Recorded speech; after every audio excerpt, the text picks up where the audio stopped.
Olá, bom dia, paz seja sobre a sua vida mais esse dia. Nós estamos no nosso propósito, hoje é o 17º dia, o dia de número 17 de uma série de 40 dias. É uma vida com propósitos. E hoje o nosso assunto, um lugar a qual pertencer.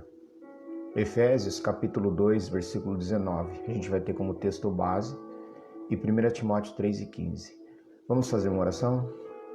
Pai, em nome de Jesus, obrigado, Senhor. Obrigado por esse dia, por esse propósito que o Senhor tem colocado em nossos corações como oportunidade da gente falar algo sobre a palavra do Senhor. Ajuda, meu Deus, as pessoas que vão ouvir esse devocional, meu Deus, aqueles que vão assistir esse devocional. Pai, em nome de Jesus, Senhor. Amém. Bom, 17º dia de uma série de 40 baseado no livro do pastor Rick Warren, Uma Vida com Propósitos.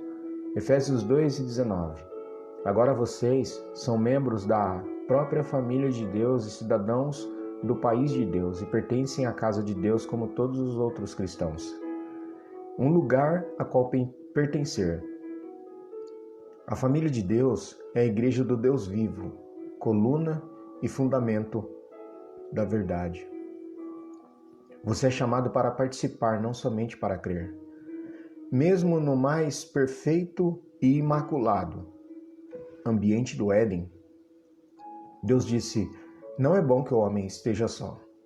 Fomos criados para viver em comunidade, moldados para o companheirismo e formados para uma família. E nenhum de nós pode cumprir os propósitos de Deus sozinho e sem ajuda. Nós precisamos uns dos outros. A Bíblia não apresenta nenhum santo solitário ou eremita espiritual que vivesse isolado dos outros crentes, privado de companhia. A Bíblia diz que somos ajuntados, reunidos, juntamente edificados, juntamente tornados membros, juntamente feitos herdeiros, combinados, mantidos juntos, e é que seremos arrebatados. Todos juntos arrebatados. Você não está mais por conta própria. Embora o seu relacionamento e o meu com Cristo seja pessoal, Deus nunca quis que fosse particular, de forma alguma. Na família de Deus, você está unido a todos os outros crentes e faremos parte uns dos outros por toda a eternidade. A Bíblia diz: em Cristo nós, que somos muitos, formamos um corpo, e cada membro está ligado a todos os outros. Seguir a Cristo inclui integrar, não apenas acreditar. Somos membros de seu corpo, a igreja. Pastor C.S. Lewis observou que a palavra membro é de origem cristã, mas ela foi esvaziada do seu sentido original. Lojas oferecem descontos a membros e os anunciantes usam os nomes desses membros para criar uma lista de mala direta. Nas igrejas, tornar-se membro significa simplesmente adicionar o seu nome a uma lista sem nenhum requisito ou expectativa. Para Paulo, ser membro da igreja significava ser um órgão vital de um corpo vivo, parte indispensável e interconectada a todo o corpo de Cristo. Precisamos restabelecer e praticar o significado bíblico dessa palavra. A igreja é um corpo, não um edifício, um organismo vivo, não uma organização. Para que os órgãos de seu corpo cumpram seu propósito, eles precisam estar conectados ao corpo. O mesmo ocorre com você como parte do corpo de Cristo. Você foi criado para uma função específica, mas irá perder esse segundo propósito para a sua vida se não estiver agregado a uma igreja local. Você descobre o seu papel nessa vida pelo seu relacionamento com os outros, não é sozinho. A Bíblia diz que cada parte tem seu sentido no corpo como um todo e não o contrário. O corpo de que falamos é o corpo de Cristo, formado pelos escolhidos, pelos chamados, pelos justificados, pelos amados. Cada um de nós acha o seu significado e função como membro desse corpo. Mas como um dedo amputado ou um dedão arrancado, não somos grandes coisas, não é mesmo? Apenas apodrecerá. Se um órgão é de alguma forma desligado do corpo, ele murcha e morre. Ele não pode existir por si mesmo. Nem você. Desligado e arrancado do sangue vital da igreja local, sua vida espiritual fenece, esfria e acaba por deixar de existir. É por isso que o primeiro sintoma do declínio espiritual é normalmente o comparecimento irregular aos cultos e às outras reuniões. Sabe, aquele começar a faltar e não dar satisfação a ninguém, é um sintoma de que a sua vida espiritual está se esfriando. Sempre que nos tornamos descuidados com a igreja, todo o resto também começa a desmoronar, nada dá certo. O trabalho não dá certo, os estudos não dão certo, a vida familiar sai pelo ralo. Ser membro da família de Deus não é irrelevante, nem é algo a ser despreocupadamente desconsiderado. A igreja é o plano de Deus para o mundo. Jesus disse: edificarei a minha igreja e as portas do inferno não vão prevalecer contra ela. A igreja é indestrutível e existirá eternamente. Você pode parar. Não que pode, mas pode acontecer de você parar. Mas a igreja, ela não para. Ela sobreviverá ao universo, assim como sua função nele. A pessoa que diz: eu não preciso da igreja, é tanto arrogante quanto ignorante. A igreja é tão importante que Jesus morreu na cruz por ela. Deus amou a igreja e entregou-se por ela. A Bíblia chama a igreja de a noiva de Cristo. Também chama a igreja de corpo de Cristo. Eu não posso imaginar alguém dizendo para Jesus: eu te amo, mas não gosto de sua esposa. Ou eu te aceito, mas rejeito o teu corpo. Mas é isso que fazemos quando desprezamos e depreciamos a igreja ou reclamamos dela. Em vez disso, Deus nos manda amar a igreja, tanto quanto Jesus a amou. A Bíblia diz: amem a sua família espiritual. Lamentavelmente, muitos cristãos usam a igreja, mas não a amam.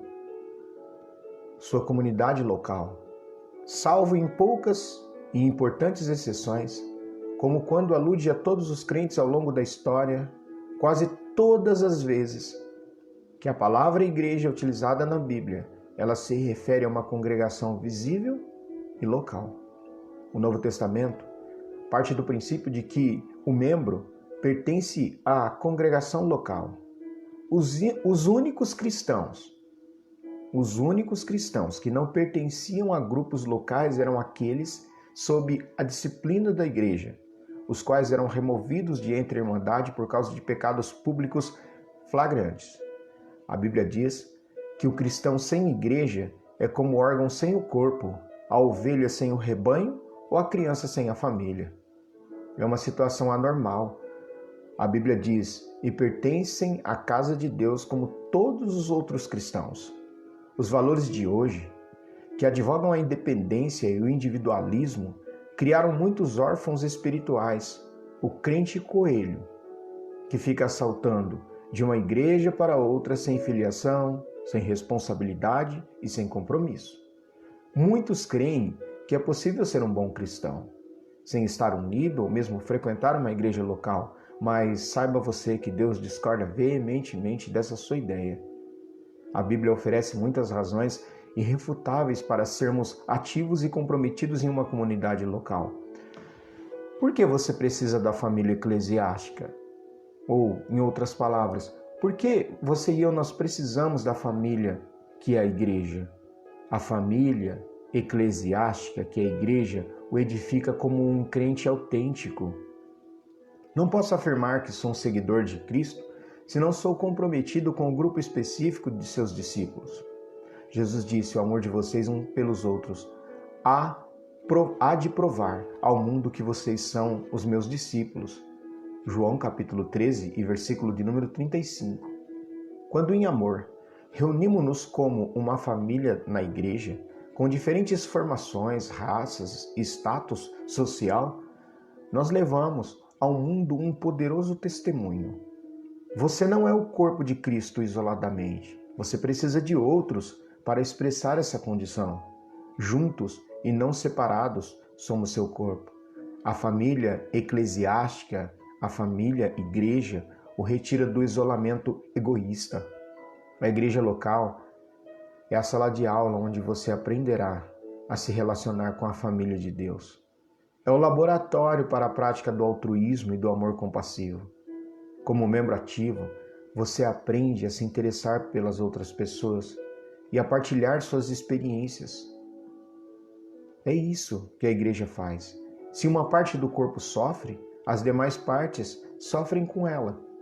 Ou se uma parte é honrada, as demais compartilham da sua honra. Somente pelo contato regular com crentes comuns e imperfeitos nós podemos aprender o verdadeiro companheirismo e experimentar a verdade do Novo Testamento, qual seja a de ser unidos e dependentes uns dos outros. O companheirismo bíblico compreende sermos tão comprometidos uns com os outros quanto o somos com Jesus Cristo. Deus espera que entreguemos nossa vida uns pelos outros. Muitos cristãos que conhecem João 3,16 são alheios à primeira de João 3,16. Jesus Cristo deu a sua vida por nós e nós devemos dar a nossa vida pelos nossos irmãos. Se em João, no Evangelho de João 3,16 diz que Deus amou o mundo de tal maneira que deu o seu Filho unigênito para que todo aquele que nele crê não pereça, mas tenha a vida eterna, agora nós fazemos um salto quando João escreve na sua primeira carta agora, no capítulo 3,16, é que Cristo deu a sua vida por nós e nós devemos dar a vida pelos nossos irmãos. Esse é o tipo de amor sacrificial que Deus espera que você, meu amigo e minha amiga, demonstre aos outros crentes uma disposição para amá-los da mesma forma que Jesus o amou. Fazer parte da igreja ajuda a desenvolver músculos espirituais. Você jamais chegará à maturidade apenas comparecendo aos cultos de adoração como um espectador passivo que parece que está assistindo uma TV. Somente a plena participação nas atividades da igreja local desenvolve músculos espirituais. A Bíblia diz, à medida que cada parte realiza o seu trabalho, ela coopera para o crescimento das outras partes, para que todo o corpo esteja saudável, crescendo e cheio de amor. Escute, as expressões uns aos outros e entre si são usadas mais de 50 vezes no Novo Testamento. Somos ordenados a amar uns aos outros, a orar uns pelos outros, a incentivar uns aos outros, a admoestar uns aos outros, a saudar uns aos outros, a aceitar uns aos outros, a honrar uns aos outros, a carregar os fardos dos outros, a perdoar uns aos outros, a nos submeter uns aos outros, a ser dedicados uns aos outros, além de muitas e muitas obrigações que são mútuas e exigem reciprocidade. Isso é ser um membro do ponto de vista bíblico. Essas são suas responsabilidades familiares que Deus espera que você cumpra na igreja local. Com quem você está agindo dessa forma? Pode parecer mais fácil ser santo quando não há ninguém por perto para frustrar suas preferências, mas essa é uma santidade falsa. O isolamento produz a falácia. É fácil nos enganarmos pensando sermos maduros quando não há ninguém para nos contestar. A verdadeira maturidade se manifesta nos relacionamentos. Precisamos mais do que a Bíblia para crescer. Precisamos de outros crentes. E é porque ela manda isso. Ela é o nosso referencial. Nós precisamos dela, mas precisamos de outros crentes. Crescemos mais fortes e mais rapidamente, aprendendo uns com os outros e sendo responsáveis uns pelos outros. Quando os outros compartilham o que Deus o está ensinando, também aprendemos a progredir. O corpo de Cristo precisa de você. Deus tem uma função específica para você desempenhar na sua família. Isso se chama ministério. E Deus lhe concedeu talentos para essa missão. Um dom espiritual é dado a cada um de nós visando ajudar a toda a igreja. A comunidade local é o lugar que Deus planejou para que você descobrisse, desenvolvesse e utilizasse os seus talentos. Você até pode ter um ministério mais amplo, mas adicionalmente ao seu serviço no corpo local. Jesus não prometeu edificar seu ministério, prometeu edificar a igreja dele. Você participará da missão de Cristo no mundo. Enquanto Jesus andou sobre a terra, Deus trabalhou por meio do corpo físico do nosso amado Senhor Jesus Cristo. Nos dias de hoje, Ele usa o seu corpo espiritual, que é a igreja. A igreja é o instrumento de Deus na terra. Não devemos apenas ser exemplo do amor de Deus ao nos amarmos uns aos outros. Devemos transmiti-lo em conjunto para o resto do mundo. Esse é o privilégio incrível concedido a cada um de nós. Como membros do corpo de Cristo, nós somos suas mãos, nós somos os seus pés, nós somos os seus olhos, o seu coração. Ele trabalha no mundo por meio de nós e cada um de nós tem uma contribuição a dar. Paulo nos diz, porque somos criação de Deus realizada em Cristo Jesus para fazermos boas obras, as quais Deus preparou para que nós praticássemos essas boas obras. A família de Deus irá impedi-lo de cair.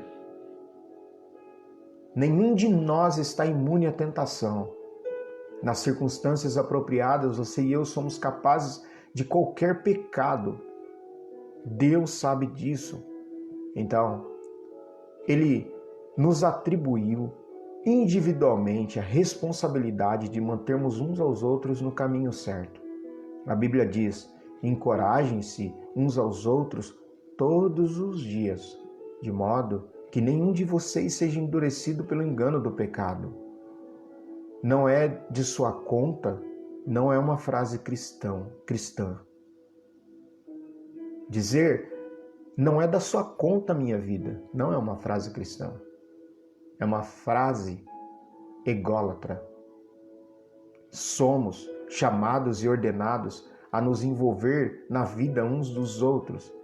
Se você conhece pessoas que estão vacilando espiritualmente neste exato momento, é sua responsabilidade de ir atrás delas e trazê-las de volta para a comunhão. Tiago nos diz, se vocês conhecem pessoas que se desviaram da verdade ou de Deus, Deus é a verdade, não as desprezem. Procurem-nas e tragam-nas de volta. Um benefício correlato da igreja local é que ela também proporciona a proteção espiritual de líderes devotos. Deus dá aos pastores a responsabilidade de guardar, proteger, defender e cuidar do bem-estar de seus fiéis. Foi nos dito. A responsabilidade deles é zelar por suas almas e eles sabem que devem prestar contas disso a Deus. Facilite a vida do seu pastor. Deixe de ser uma pessoa rebelde. Satanás adora crentes afastados, desligados da vida do corpo, isolados da família de Deus e incompreensíveis para os líderes espirituais, porque ele sabe que eles são indefesos e impotentes contra as suas estratégias. Fuja dos braços de Deus e caia no colo de Satanás. É isso que você quer? É isso. Está tudo na igreja. Pastor Rick Warren diz que em meu livro, Uma Igreja com Propósitos, eu explico como ser parte de uma igreja saudável é essencial para levar uma vida saudável. E ele diz, que você leia esse livro, que você compreenda como Deus planejou a sua igreja. A escolha é sua. Para que você cumpra os propósitos de Deus na sua vida, Ele criou a igreja. Os propósitos de Deus para a sua igreja são idênticos aos propósitos que Deus tem para você, para te ajudar a enfrentar as dificuldades do dia a dia. Sua escolha. Sempre que uma criança nasce, torna-se automaticamente parte da família universal dos crentes humanos. Mas essa criança também se torna membro de uma família específica, onde será nutrida, cuidada, acariciada, amada e crescerá forte e saudável. O mesmo ocorre do ponto de vista espiritual. Quando você nasce de novo, torna-se automaticamente parte da família universal de Deus. Mas também precisa se tornar membro de uma versão local da família de Deus. A diferença entre visitar a igreja e ser membro da igreja está no comprometimento. É isso. O quanto você se compromete com essa igreja. Visitantes são espectadores que ficam à parte. Membros se envolvem no ministério. Visitantes consomem. Membros contribuem. Visitantes querem os benefícios que a igreja traz, sem participar das responsabilidades. São como casais que querem viver juntos sem se casar. Só aproveitar um do outro. Desgastou, manda embora, troca. Por que é importante se juntar a uma igreja local? Porque isso prova que você está de fato comprometido com seus irmãos, irmãs espirituais, não somente de forma teórica. Deus não quer que você ame pessoas reais e não pessoas. Deus quer que você ame pessoas reais e não pessoas ideais. Você pode passar a vida inteira buscando a igreja perfeita, porém jamais irá encontrá-la. Você foi chamado para amar pecadores imperfeitos assim como Deus faz.